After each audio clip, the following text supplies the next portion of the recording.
última rodada do grupo D e o já classificado Flamengo pegou o já eliminado LAFC. E olha, para quem imaginou uma vitória tranquila do Flamengo, o Flamengo mantendo o 100% de aproveitamento, se enganou, gente. Ficou no empate, 1-1, resultado que manteve o Flamengo na liderança. O Flamengo já estava classificado em primeiro, independente do resultado do Chelsea contra os Esperance, classificados Flamengo e Chelsea. E o LAFC, que terminou a competição com honra, né? Conseguindo fazer pelo menos um pontinho e também marcar o seu golzinho. Vamos falar um pouquinho como é que foi esse jogo, porque o rubro-negro veio a campo com um time bastante mexido. Era esperado, né? Era esperado que o Flamengo poupasse alguma das suas principais peças, até para preservar, porque olha, no domingo tem talvez o grande jogo do Flamengo no século.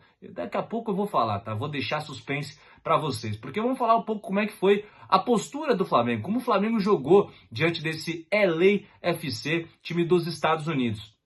Foi um Flamengo que teve o controle do jogo no primeiro tempo, que conseguia acionar muito bem o Arrascaeta por dentro, ter um bom domínio pelos lados do campo, principalmente o lado direito com o Varela e também o Luiz Araújo, lado esquerdo com o Alexandro e Cebolinha não funcionou tanto, embora o Cebolinha até seja um cara mais incisivo, que tente finalizações, que busque, né, ser um pouco mais objetivo, foi um lado esquerdo que pouco funcionou. Então o Flamengo ficou muito mais por dentro com as jogadas de Arrascaeta, sempre procurando o Pedro e o seu pivô, ou até mesmo o Luiz Araújo, jogando mais por dentro para abrir o corredor para as ultrapassagens do Varela. Foi o Flamengo que dominou boa parte da primeira etapa, construiu muitas oportunidades, pelo menos 2 bolas na trave só nesse primeiro tempo, uma com a Arrasca e outra com o Danilo.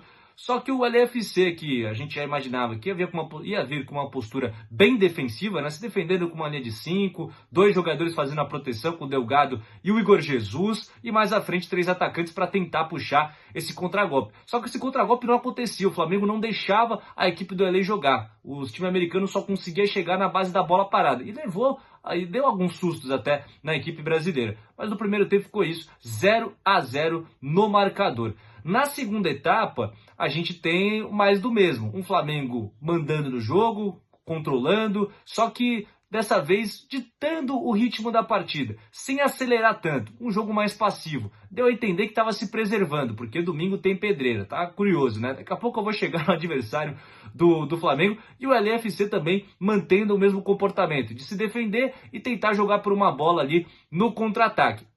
O Flamengo foi continuando, em alguns momentos acelerava e é claro que conseguia chegar com certa tranquilidade, perdendo muitos gols. Foi um Flamengo que no último terço pecou demais nas finalizações, ou até mesmo no último passe. E aí isso foi começando a irritar um pouco do torcedor, que começou a pedir mudanças, começou a pedir por um time mais agressivo, né? Um time que fosse um pouco mais decisivo nessa fase final, nesse ataque, né? No campo ofensivo como um todo. E essas mudanças vão acontecendo, o Flamengo vai tentando voltar um pouco mais para o jogo, né? Ter um pouco mais de interesse na partida.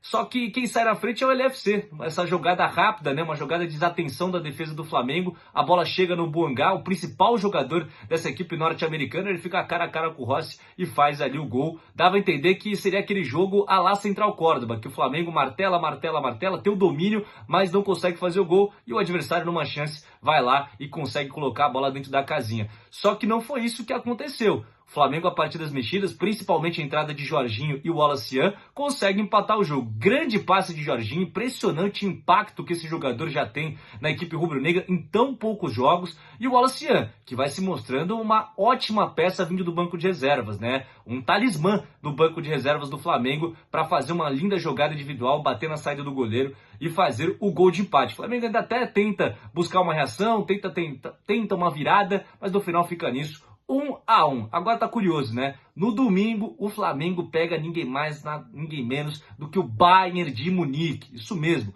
um baita de um jogo nessa fase de oitavas de final. Flamengo e Bayern de Munique. Domingo, praticamente às 4 horas da tarde, está definido o horário da partida. Enquanto o Chelsea, o segundo colocado, pega a equipe do Benfica. Gostou do jogo, torcedor rubro-negro? Dá para sonhar com uma classificação diante dos poderosíssimos bávaros? Comenta aí o que você achou. Segue o canal da VOD Esporte. Tamo junto e até o próximo vídeo.